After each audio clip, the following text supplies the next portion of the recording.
permita que os orientadores espirituais do palestrante desta noite possa receber a intuição para que ele traga, Senhor, até nós, os seus ensinamentos, as suas orientações espirituais para o nosso preparo, para a nossa vida verdadeira, a vida espiritual. Obrigada, mestre. Ramon, seja bem-vindo.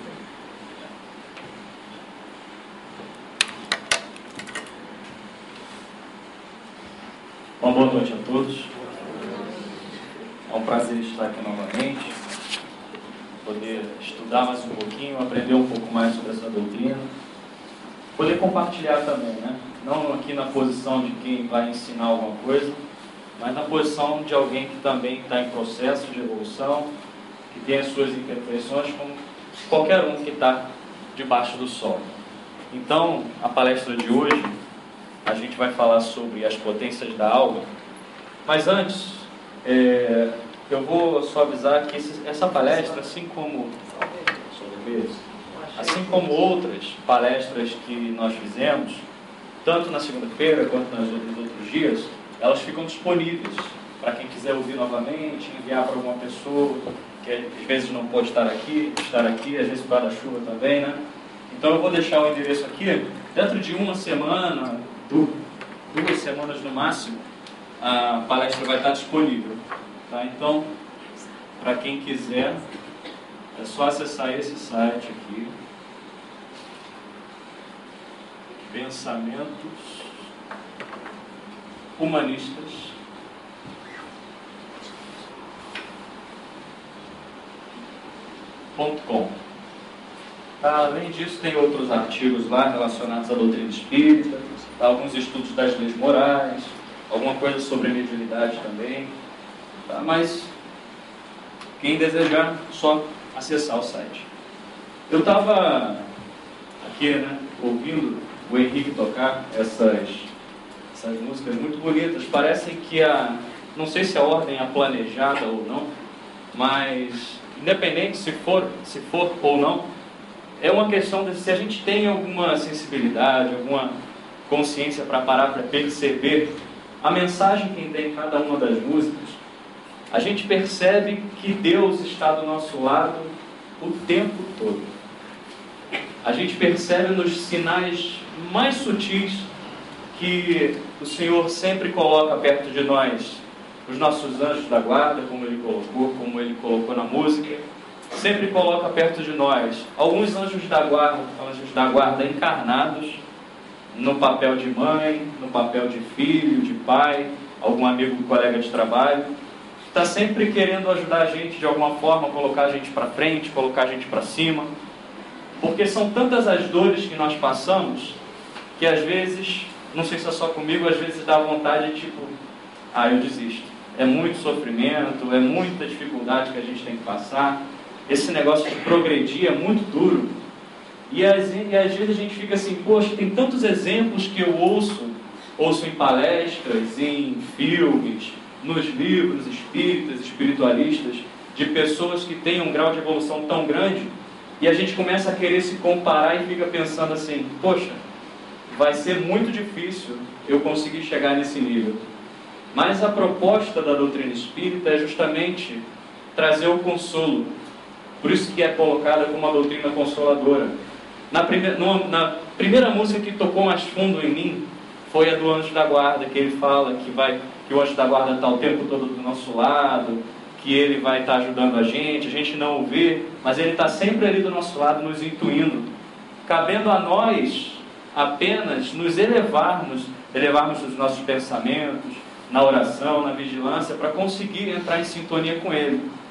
E a música seguinte fala da doutrina espírita, que a doutrina espírita ela tem um tríplice aspecto: científico, ou seja, que demanda algum estudo, experimentação; filosófico, que a gente cogita coisas a respeito da vida após a morte, da vida antes da vida; e religiosa, que, no meu ponto de vista, é o que tem um peso maior.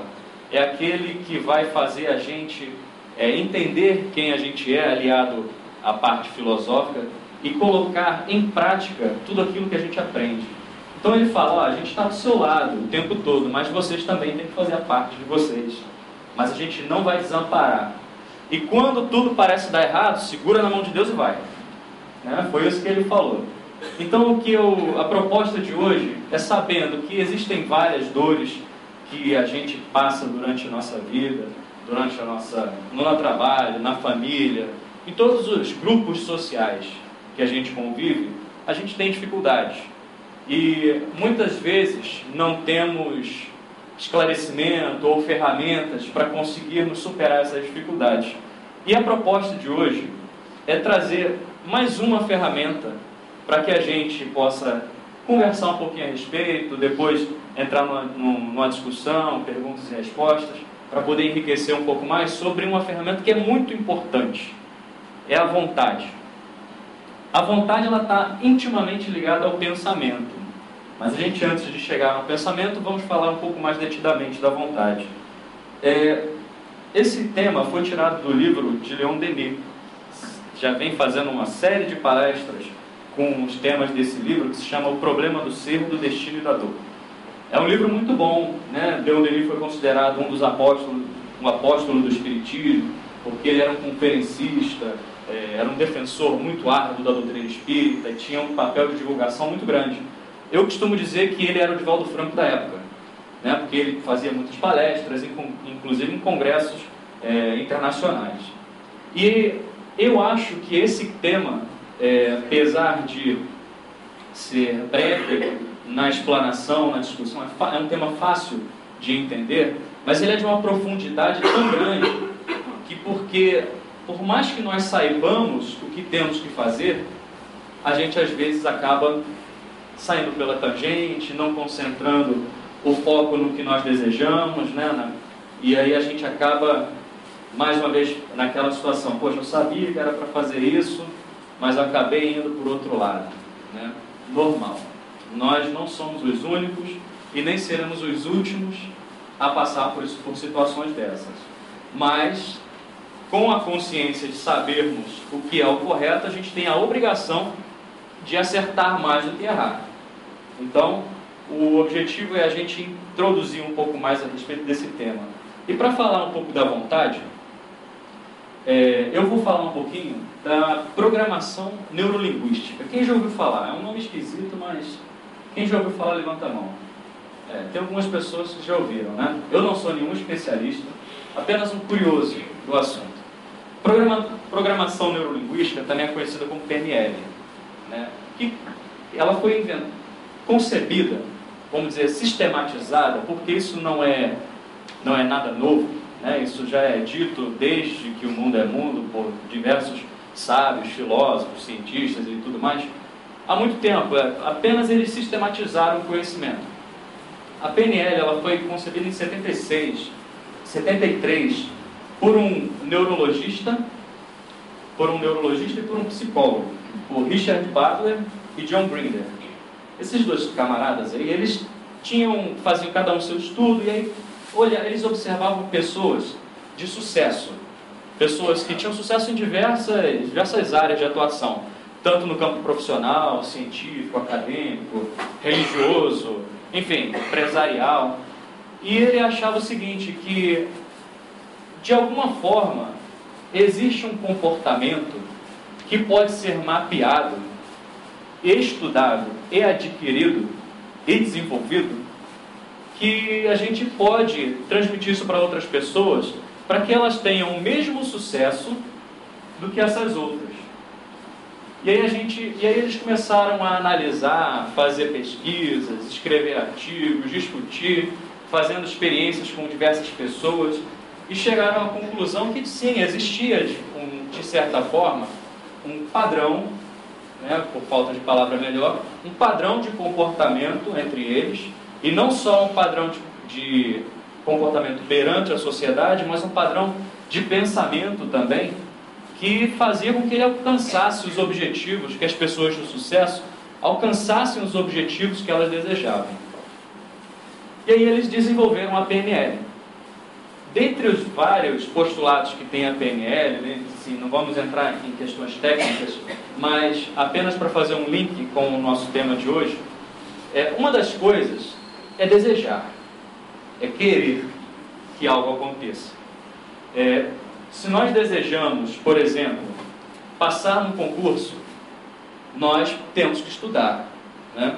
Mas por mais que nós estudemos, se nós não tivermos vontade de verdade de passar, de nos vermos naquela posição que o concurso nos oferece, raramente, a não ser que a pessoa seja realmente muito inteligente, aquela prova não passe de um exercíciozinho para ela, ela não vai ter um sucesso. Pode ser usado também com os atletas. Os atletas também, quando vão participar de competições, também utilizam da PNL para conseguirem alcançar seus objetivos. Por exemplo, um nadador que tem que nadar, sei lá, 100 metros em... Qual é a média de tempo? 30 segundos? 20 segundos? Eles, muitas vezes, se preparam sem entrar na piscina. Como é que é esse preparo? Como é que pode um nadador se preparar sem entrar na piscina? Eles já sabem mecanicamente como nada. Mas eles se veem fazendo cada movimento, isso mentalmente, né, pelo pensamento. Eles se veem fazendo cada movimento, se veem dando cada abraçada, como que vai ser a respirada de uma abraçada, como que vai ser o giro na hora de chegar do outro lado, como vai ser a sensação, qual vai ser a sensação que ele vai ter. Ele vai ensaiando tudo isso mentalmente. A sensação que ele vai ter quando estiver na piscina, quando estiver chegando, se ele vai ficar nervoso quando vê o adversário passando, como que ele vai lidar com aquela emoção. Então isso tudo ele vai criando na mente dele, de forma que quando ele chega naquela situação, na competição em si, ele de certa forma está programado, a mente dele já está programada para lidar com as situações. Se ele fica muito ansioso, ele vai tender a ficar menos ansioso. Isso acontece com esportistas, acontece com professores, com estudiosos.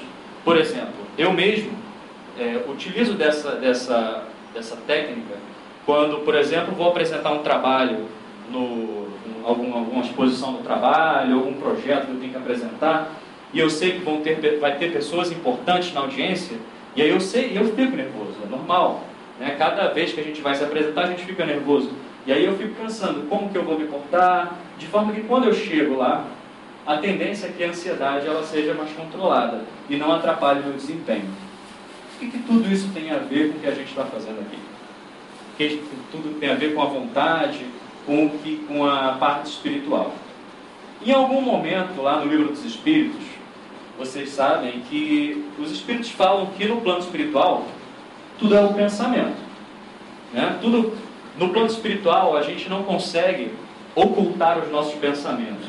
Então, quando a gente chega no plano espiritual, se eu não gosto da Graça, por exemplo, eu vou chegar do lado dela, ela vai ver no meu perispírito vai ver os meus pensamentos e vai falar, ele tem algum pensamento que não sintoniza comigo. E vai, ou como ela é um espírito bastante elevado, de luz, ela vai trabalhar para que a gente tenha uma relação mais saudável. Mas aqui no plano espiritual, no plano material, a gente consegue, de certa forma, mascarar os nossos pensamentos. A gente fica do lado do nosso chefe, a gente fica do lado daquele desafeto, sorridente, dizendo assim, Senhor, como eu te amo, coisas desse tipo. Mas no plano espiritual é diferente. Por no plano espiritual ser diferente, ser tudo baseado no pensamento, nada mais justo que a gente estude como o pensamento pode ajudar as nossas relações, o nosso trato, né, com as pessoas e conosco mesmo.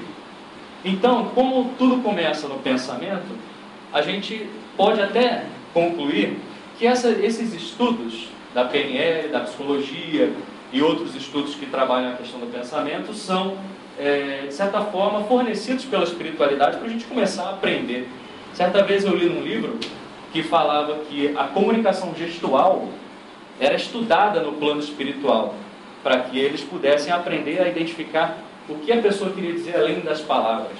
Né? Então são estudos que hoje a gente vê no mundo corporativo, no teatro, e que na verdade também tem a sua origem lá no plano espiritual. Então a gente, olhando tudo isso, a gente vê que todas essas coisas de como a gente vai lidar com as coisas que nos aparecem, com os desafios, com as coisas boas, elas nascem no pensamento. Então a solução para todos os problemas está com a gente mesmo, né? Está dentro da nossa mente, do nosso coração, da forma com que nós vamos lidar com as coisas que aparecem. A questão é só como que a gente organiza esses conhecimentos para conseguirmos colocar em prática. E aí, nessa mesma página de Leon Denis, nesse mesmo capítulo, ele fala de diversos pontos, né, para corroborar em diversas filosofias e religiões que a solução dos problemas está com a gente, está dentro da gente. Eu não queria pegar do Evangelho, nem da Bíblia, do Velho Testamento, porque fica um pouco clichê, porque todo mundo já conhece, né? O reino de Deus está dentro de você, né? Conhece a ti mesmo, tem aquelas coisas todas. E eu peguei de uma sabedoria persa, que diz assim, ó: vós viveis no meio de um armazém cheio de riquezas, e morreis de fome à porta. Olha só que legal, né? O que é o armazém?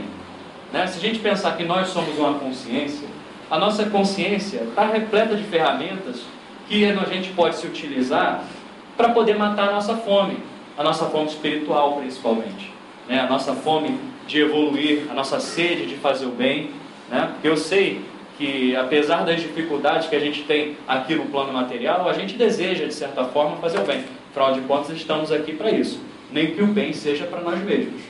Então a gente tem a gente vive num manancial, vive à beira de um riacho e morre de sede muitas vezes.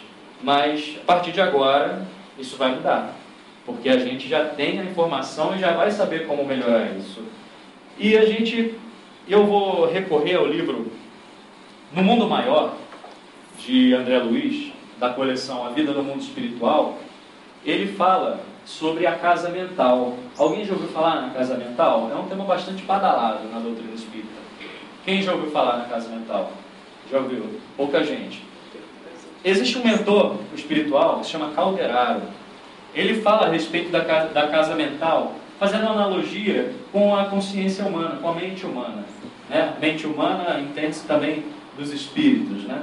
Ele divide a mente humana. Vamos tentar fazer um desenho aqui. Faz de conta que isso aqui é uma pessoa, tá? Aqui tem a boca. A mente humana ele divide em 3 partes. Faz de conta que aqui é a mente. Ele divide em 3 partes, que ele chama de casa mental, tá?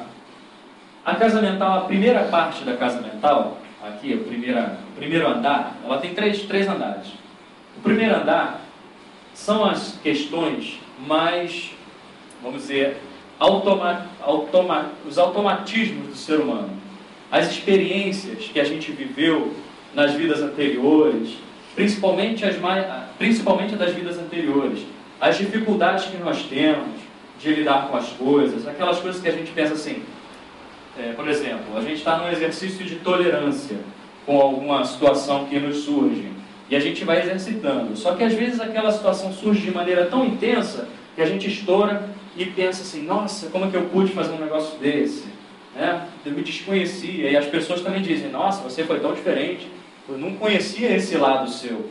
Né? Normalmente são coisas que surgem, que brotam daqui. Né? E a gente vai falar um pouquinho mais à frente. E existe o segundo andar da casa mental, que seria o nosso dia a dia de hoje. Vamos dizer, o consciente e o inconsciente atual, ele fica ali no segundo andar da casa mental. É o nosso presente aqui. Né? Não é nem o passado de vidas anteriores, né? E nem tampouco as vidas futuras e o contato com o plano espiritual. Então essa é a vida que a gente vive aqui. E que normalmente tendemos a fazer coisas aqui nessa vida atual que vão para cá, na próxima vida, como coisas ruins. Então o primeiro passo vamos começar a observar os nossos atos, nossos comportamentos hoje, para que isso não vire alguma, entre aspas, dívida, que fique no nosso primeiro andar da casa mental, numa vida seguinte, para a gente ter que trabalhar ela de novo. Já tem tanta coisa que a gente precisa trabalhar, então, se tiver que melhorar, é menos trabalho começar a melhorar agora do que deixar para melhorar na vida seguinte. Então a hora de começar a melhorar é agora. E o terceiro andar da casa mental, aí já é o contato com as coisas mais superiores. Quando a gente começa a elevar os nossos pensamentos em prece, pedindo que Deus nos ajude, e começamos a trabalhar com os nossos anjos guardiões, quando começamos a trabalhar no bem, né, a gente tende a ascender, né, a gente tende a trabalhar mais o terceiro andar da casa.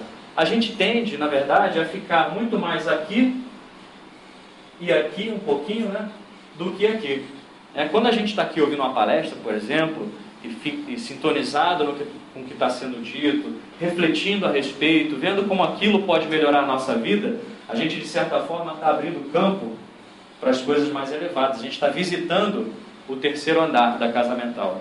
Quando a gente está mais focado nas coisas mais materiais, de atender mais às necessidades, atender mais às sensações que a vida oferece, a gente está mais aqui e aqui. Então, fazendo esse paralelo, o que a gente pode fazer para trabalhar à vontade? Eu sei que a gente vai fazendo uma correlação para entender como que a gente pode usar a vontade de maneira positiva.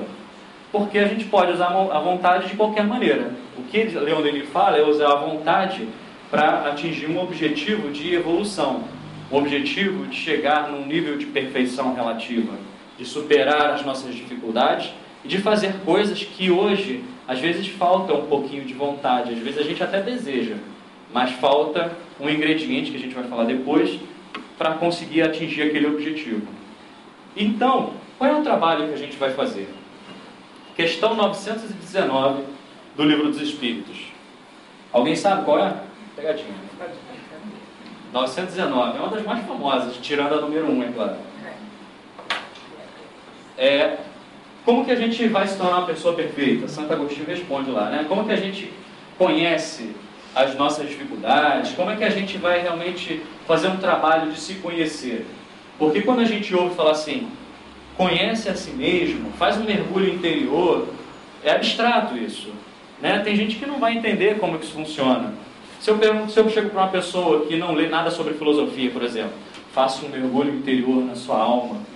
Uma pessoa que acabou de sair do materialismo, por exemplo, um ateu ou uma ateia, vou falar para ela que antes nem acreditava que existia alma, falar para ela fazer um mergulho interior na sua alma, descobrir as sujeiras que tem no seu porão da casa mental, ela vai falar que a gente é doido, né?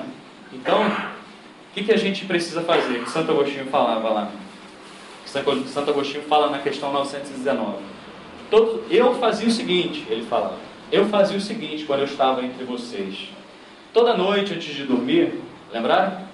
Toda noite antes de dormir, eu colocava minha cabeça no travesseiro e ficava pensando tudo de bom que eu fiz para as pessoas. E ficava concluindo que aquilo para que aquilo pudesse repetir mais vezes. E tinha outras coisas que eu fazia que não eram tão boas. Então, antes de eu dormir, eu ficava analisando o que eu pude, o que eu fiz ou deixei de fazer que possa ter prejudicado algum irmão meu. E com base nessas reflexões que ele fazia diariamente, antes de dormir, ele começava a observar o que do comportamento dele fazia com que ele tivesse dificuldade no trato social com as pessoas, e começava a trabalhar aquilo, né? E aqui eu sempre falo, eu inclusive já falei na última vez que estive aqui, que a mudança, esse conhecimento de si próprio não se dá da noite para o dia, e tampouco a gente vai conseguir chegar lá nas profundezas do nosso porão de uma maneira muito fácil. Talvez, quem sabe, a gente demore algumas vidas para poder limpar de verdade o porão. Mas, pelo menos, os pontos mais relevantes que nós precisamos resolver, a gente vai conseguir. E aí podem perguntar assim, poxa, Ramon, mas todo mundo fala que a gente sabe que a gente tem que melhorar, mas nunca ninguém me falou, nunca recebi nenhuma psicografia, nenhuma revelação, nenhum sonho me falando qual era o ponto que eu tinha que melhorar mais. Embora eu faça as minhas reflexões e não chega em conclusão alguma. E aí a resposta é mais simples do que parece.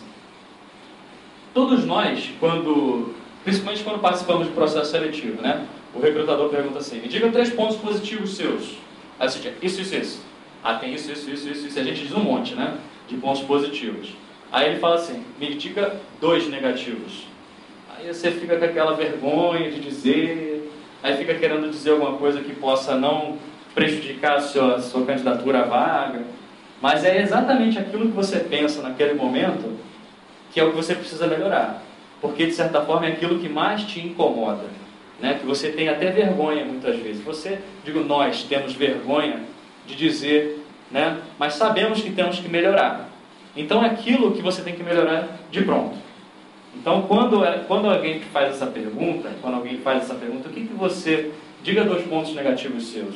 Isso, de certa forma, é um mergulho que nós fazemos, embora não tão profundo, né, como Santo Agostinho fazia diuturnamente, mas já é alguma coisa para a gente começar a melhorar. Então, fazendo esse mergulho, como Santo Agostinho falava, a gente vai conseguir começar a observar e tirar todas as coisas ruins dali, do nosso porão. Mas é fácil fazer isso? Todo mundo sabe, né, mais ou menos onde o calo aperta. E certamente, principalmente aqueles que já estão um pouco mais tempo na doutrina espírita e já fizeram esse tipo de trabalho, certamente já identificaram algum ponto aqui, um ponto ali que precisa melhorar. Não é verdade? Quem nunca teve essa percepção? E é possível que possa ter até alguns meses que isso tenha sido identificado. Outros, 1 ano. Outros 2, 5, 10, 30. Né? Todo mundo sabe de onde o calo aperta. Mas falta o que para mudar? Poxa, posso parar de fazer palestra já? Não, agora você vai começar. Agora que eu vou começar. Falta exatamente a vontade. Apesar da gente saber, a gente tem aquele desejo, né? Aquela coisa assim: poxa, eu tenho isso aqui que me incomoda, eu sou tão intolerante, eu sou tão impaciente, eu brigo à toa, mas não consegue mudar. Queria tanto ser uma pessoa melhor, queria tanto ser igual Chico Xavier. As ferramentas nós temos. Afinal de contas, o mesmo evangelho que ele lê é o que a gente lê. O mesmo livro dos Espíritos que ele leu é o que a gente lê. O mesmo Pai Nosso que ele ora é o que a gente ora. O mesmo perdão que a gente aprende é o que ele aprendeu. E por que ele está mais avançado que a gente? Ele pratica. Porque ele praticou. Aliás, ele pratica. Exatamente. E aí gostam de matemática? Tem uma fórmula matemática para a gente conseguir alcançar a vontade. Você gosta de matemática, né? Você tem cara de que gosta de matemática. Né? Bom, eu gosto de matemática.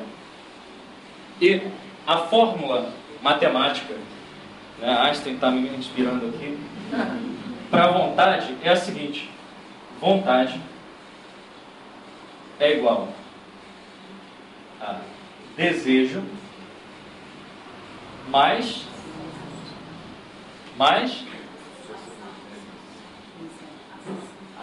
ação. Essa é a fórmula. Está resolvido. Todo mundo sabe o que tem que melhorar.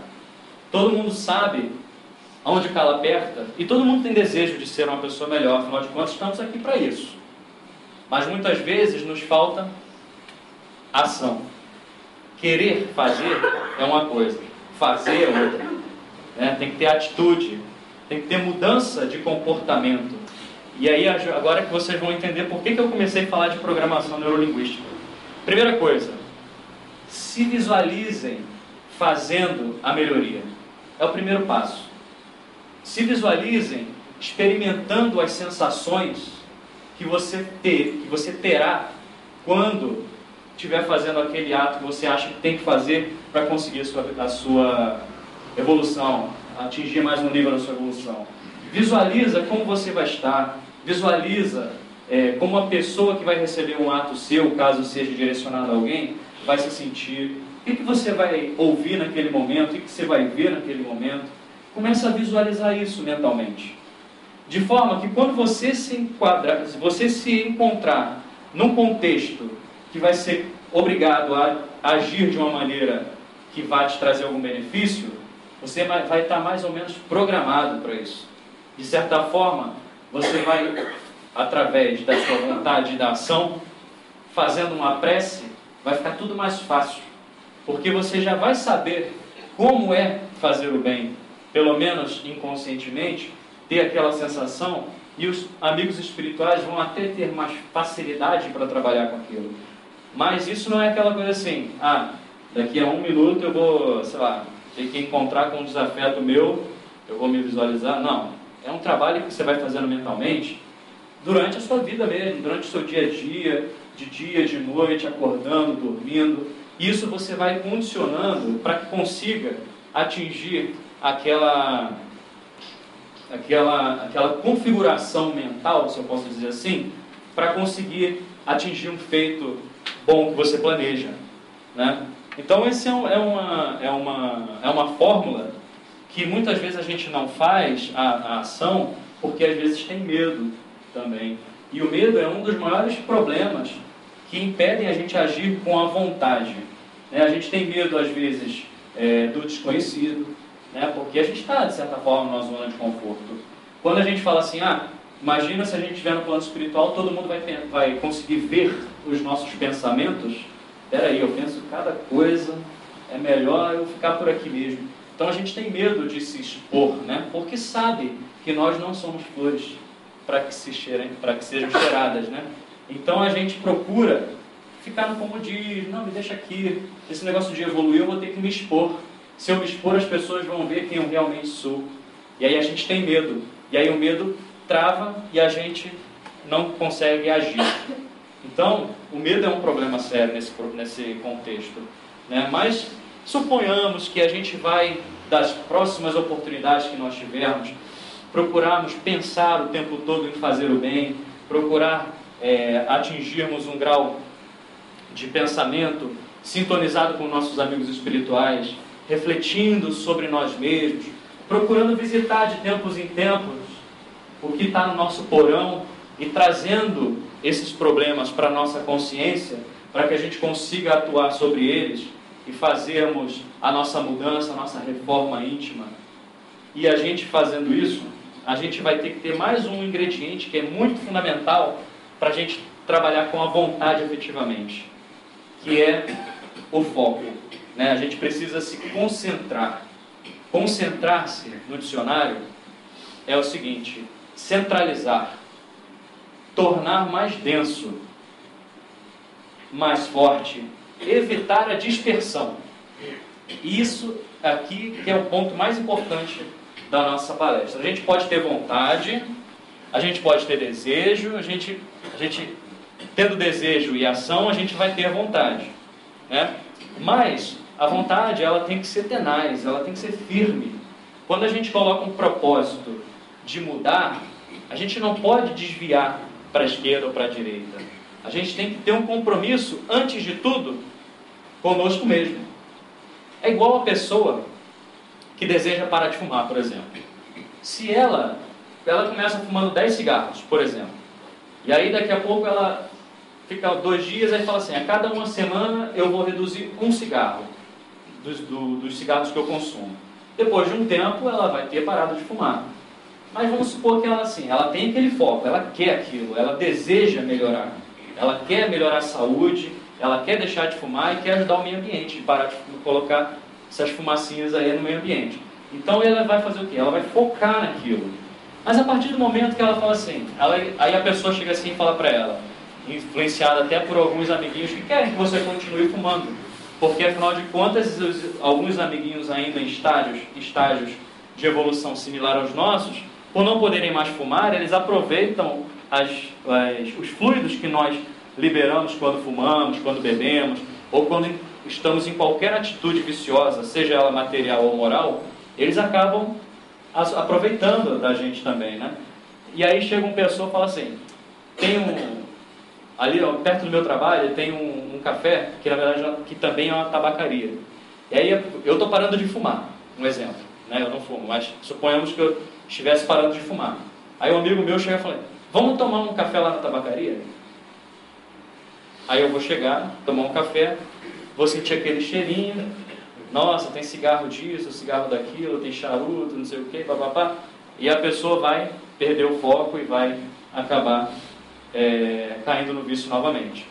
Ou a pessoa está procurando melhorar, um atleta, por exemplo, ele quer ganhar um campeonato estadual qualquer, né? Ele vai começar a treinar, tem que ter foco, ele vai ter que abrir mão de algumas coisas que ele fazia para conseguir atingir o objetivo dele, ele tem que tornar denso aquilo ali, ele tem que visualizar aquilo de maneira tão real, que de forma que quando ele chegar lá, aquilo ali fique mais fácil para ele conseguir.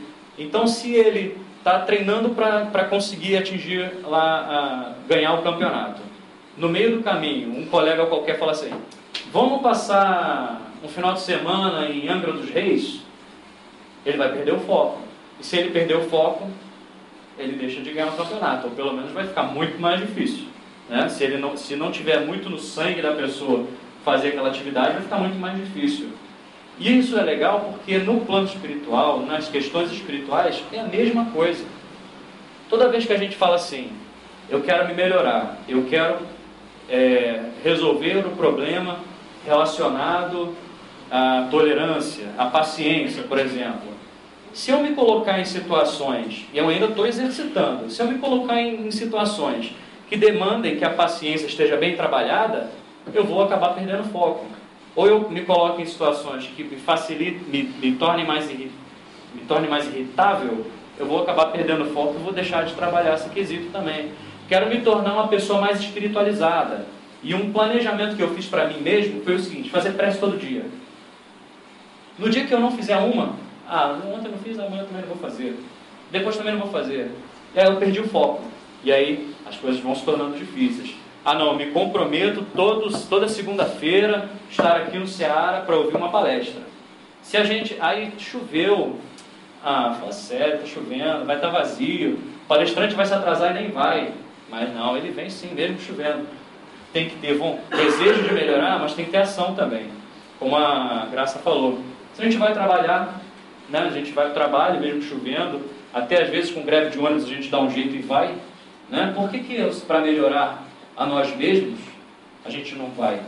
Né? Porque a gente tem foco no trabalho. Então, por que a gente não pode ter foco também na nossa melhoria pessoal, na nossa melhoria espiritual? Então, esse é um ponto importante que a gente tem que trabalhar. E aí, uma vez trabalhada a vontade, identificado todos os problemas que nos impedem de trabalhar com a vontade firme em prol da nossa evolução, a gente vai ter tantos benefícios, que tudo o que a gente passou de dificuldade, todas as coisas que a gente abriu mão, não vai ter valido a pena. Vai ter valido a pena porque a gente consegue cura mesmo, de doenças materiais, a gente vai conseguir se livrar de obsessões, e a gente vai conseguir ter tanta determinação para resolver os problemas que surgem na nossa vida, tanto de ordem material quanto de espiritual. A gente vai ter tanta determinação que as coisas vão parecer até mais fáceis. Por exemplo, a cura. Por que? Aí pergunta, mas como é que você pode curar uma pessoa pela vontade? Né? E aí eu vou me valer de um autor que não é espírita, espiritualista, ele é budista, se eu não me engano, que é Deepak Chopra. Ele escreveu um livro chamado A Cura Quântica. O livro dele, eu já li bastante tempo, mas me ocorreu ele agora. O livro dele, ele fala como que o pensamento positivo e a vontade que a pessoa tem de se curar pode ajudar as células a se regenerarem, a trazer mais saúde para as células e resolver um problema de um câncer, por exemplo. E é de câncer mesmo que eu estou falando. O instituto que ele criou nos Estados Unidos era dedicado a trabalhar com pacientes terminais, aqueles pacientes que já estavam desenganados pela medicina. Ele se utiliza da física quântica, que é outro tema bastante interessante, e a vontade da pessoa de ser curada, de ter saúde, aliada a alguns bons hábitos, né? Hábitos de alimentação, da meditação, que a gente fazendo um paralelo, que seria a nossa prece, né? Hábitos no trato com as pessoas, procurar serenar a nossa mente, trabalhar esses problemas de ansiedade que a gente vive, né? Trabalhar o medo. São comportamentos que a gente vai visitando aqui no primeiro andar da casa mental e falando assim, não, peraí, nada de ansiedade, nada de impaciência, agora eu quero harmonia, agora eu quero melhorar a minha alimentação, eu quero trabalhar com foco nisso. Isso ele ia vendo resultados nas pessoas de forma com que muitas delas eram curadas mesmo. Tinha umas que eram, de fato, elas desencarnavam, porque estava no plano daquela pessoa desencarnar naquele momento daquela forma. Mas aqueles que pegaram a doença para si, como a maioria de nós fazemos, eles, quando tinham essa postura, eles se curavam. Um relato que eu ouvi de uma pessoa, de um médico que falava no INCA, que aquelas pessoas que tinham uma atitude mais positiva, aquela vontade de ser curada, elas tinham uma recuperação muito melhor do que aquelas outras, que não tinham essa mesma vontade, que acabavam se entregando, né, à doença. Isso não é só para doenças tão graves quanto o câncer. Gripe, dor de cabeça, tantas outras aí, que se a gente trabalhar a nossa vontade, falar assim, não, eu sou uma pessoa saudável, eu vou usar o meu pensamento e a ajuda dos meus amigos espirituais, vou me valer do passe para que as minhas células se renovem e eu me torne uma pessoa mais saudável. Eu li recentemente no livro Perispírito, de Zalmino Zimmermann, que uma pessoa, isso aí todo mundo vai gostar, uma pessoa que tem essa postura, ela até rejuvenesce. Olha só que legal.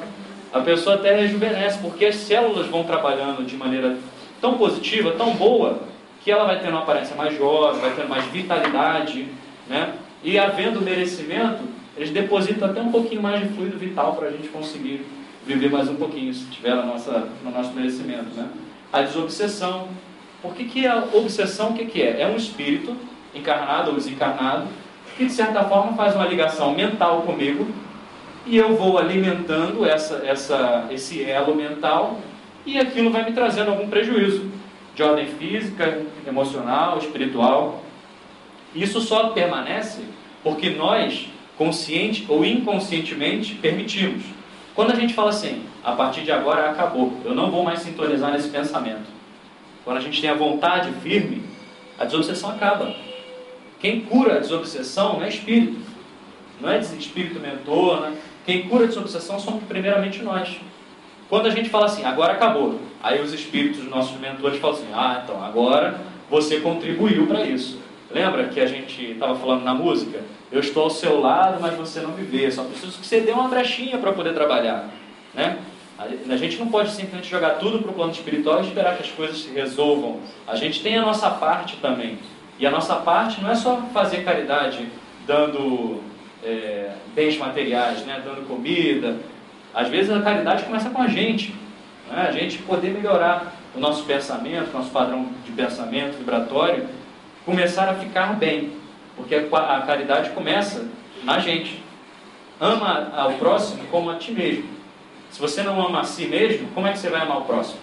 Como é que você vai poder explicar para o próximo que ele precisa melhorar o padrão de pensamento dele se a gente não melhora o nosso, né? Então esse é um ponto. E para remover os diversos obstáculos, né, que a gente tem na nossa vida, porque a vontade, ela é como se fosse um imã. Se a gente pensa, deseja aquilo e age, as coisas acontecem. E eu falo isso porque recentemente, já aconteceu diversas vezes, eu estou tão focado num aspecto da minha vida profissional, que assim, eu estava trabalhando, estudando tanto a respeito disso, de repente uma pessoa me liga, uma pessoa que eu não falava, Ramon, eu tenho uma situação assim, assim, assim para trabalhar com você, o que você acha disso? E assim, eu nunca mais falei com essa pessoa, ou seja, o meu pensamento, o meu foco foi tão tamanho nessa questão profissional, que o universo, né, como os esotéricos falam, acabou conspirando a favor, trazendo de certa forma algum benefício. Se isso acontece no plano material, imagina o que não acontece no plano espiritual, no nosso espírito, que é muito mais sensível, as coisas acontecem com muito mais facilidade, né? Bom, a gente já falou que as forças opositoras à vontade, o medo, o desânimo, né? O desânimo acontece quando a gente perde o foco. Ou então quando a gente determina objetivos muito altos para a gente. Semana que vem vou ser um espírito perfeito. Qualquer um desanima, né? Qualquer um desanima. Mas se a gente fala assim, semana que vem, em vez de eu... Vamos supor que a pessoa fale palavrão. Em vez de eu falar 10 palavrões, eu vou falar 8. Tudo bem, já é um avanço. Daqui a 2 meses eu já não falo mais nada. Agora que eu já não falo palavrão, eu não falo nada de bom também. Eu vou começar a dar um sorriso para cada pessoa que eu ver na rua. Pelo menos um sorriso por dia. E aí você dá um sorriso. E aí já é alguma coisa boa. A partir do mês que vem, já começa a fazer melhor. Coloca 5 sorrisos por dia. E aí a gente vai trabalhando, melhorando e consegue atingir o objetivo. E a gente não desanima, porque a gente vê resultado. Vocês já perceberam o poder que um sorriso tem? O sorriso, ele muda a atmosfera que a pessoa está. A gente estava na palestra sábado aqui, falou do sorriso, né, que Madre Teresa, eu até esqueci de anotar para repetir a frase de Madre Teresa. Ela falava do poder do sorriso. E hoje eu fui na livraria procurar um livro específico lá. A pessoa que foi me atender, ela estava muito assim, conturbada, agitada, né? Imagina, a hora do almoço, centro da cidade, fui lá na Saraiva, super cheia, a pessoa toda esbaforida, assim, um monte de gente querendo procurar livro. Eu vi que ela estava naquela sintonia. Eu falei assim, vou continuar nesse trabalho aqui de tentar melhorar e trazer alguma coisa de bom para a pessoa que se aproxima de mim. Quando eu cheguei, eu falei assim, boa tarde, tudo bem? E dei um sorriso para ela. A pessoa parou e sorriu, coisa que ela não fazia com as outras pessoas. Ou seja, certamente alguma coisa de bom ela sentiu para que pudesse sentir aquele reflexo e falar assim, poxa, diferente, trouxe uma energia diferente do que eu estou acostumado a sentir. Então, esse é um processo que nós temos que trabalhar e não vamos desanimar porque as metas vão sendo pequenas, não colocando metas inalcançáveis. E mau humor. Eu era uma pessoa muito mal-humorada. Até que eu percebi, quando eu falei que as coisas não aconteciam simplesmente para mim. As coisas não aconteciam, tanto no campo pessoal quanto no campo profissional. E eu pensava assim, eu tinha um objetivo profissional, observava as pessoas que trabalhavam naquela posição. Eu ficava pensando assim, poxa, se for para ser igual esse camarada aí, eu não vou conseguir chegar lá. E aí eu comecei a estudar, conversar com pessoas, receber conselhos de amigos, de colegas de trabalho. Bom, você tem que mudar isso aí, cara. Você está muito novo para ficar ranzinza, você é muito velho. O pessoal falava para mim. Então tem que mudar isso aí, cara. Vamos resolvendo esse problema aí. Ninguém está nada a ver com o teu mau humor, não. Resolve isso aí para conseguir atingir o teu objetivo. E aí comecei a trabalhar aos pouquinhos. De vez em quando eu acordo um pouquinho de mau humor, mas já estou bem melhor do que eu estava antes. Então, se a gente está de mau humor e a gente define alguma coisa boa para a gente fazer, a gente nunca vai conseguir atingir, não é verdade? Então tem que procurar estar sempre de bom humor, definindo objetivos alcançáveis para a nossa evolução, né? E sem medo de sair da zona de conforto, porque os ganhos são muito maiores do que as perdas se a gente sair da zona de conforto e começar a melhorar a nossa vida. Certo de que a gente, quando trabalha pela gente, quando a gente faz a nossa parte, a espiritualidade vai estar do nosso lado ajudando a gente. E como a gente falou no início da palestra, tudo isso que a gente falou aqui está dentro de cada um de nós. Ninguém aqui está impedido de observar a si próprio. Ninguém está impedido de começar a identificar aquilo que está perturbando a nossa vida, nossas relações. E ninguém está impedido também de colocar em prática as coisas boas para conseguirmos melhorar. Mas a única coisa e é uma coisa que a gente pode fazer, é pedir a Deus que nos ajude, pedir aos nossos guias e mentores para que nos inspirem para conseguirmos atingir os nossos objetivos, mas também fazendo a nossa parte. Fazendo a nossa parte estudando, fazendo a nossa parte colocando em prática o que Jesus nos ensinou, de amar o próximo, de fazer o bem para os outros e para a gente também. Começar a identificar as coisas ruins que estão no nosso porão e passar uma vassourinha fluídica espiritual lá para poder limpar e a gente ter tranquilidade para continuar a nossa evolução. Porque, como falei, as ferramentas que Chico Xavier teve As ferramentas que Divaldo tem e tantos outros nomes aí que a gente considera como espíritos evoluídos são as mesmas que nós temos. Eles não sabem nada do que nós não sabemos. A única coisa que eles têm é vontade. E aí eu tenho certeza que a partir de agora a gente vai ter vontade, nem que seja para mudar um pouquinho só, mas a gente vai colocar a vontade em prática para conseguir a nossa evolução também. Que Deus abençoe a todos.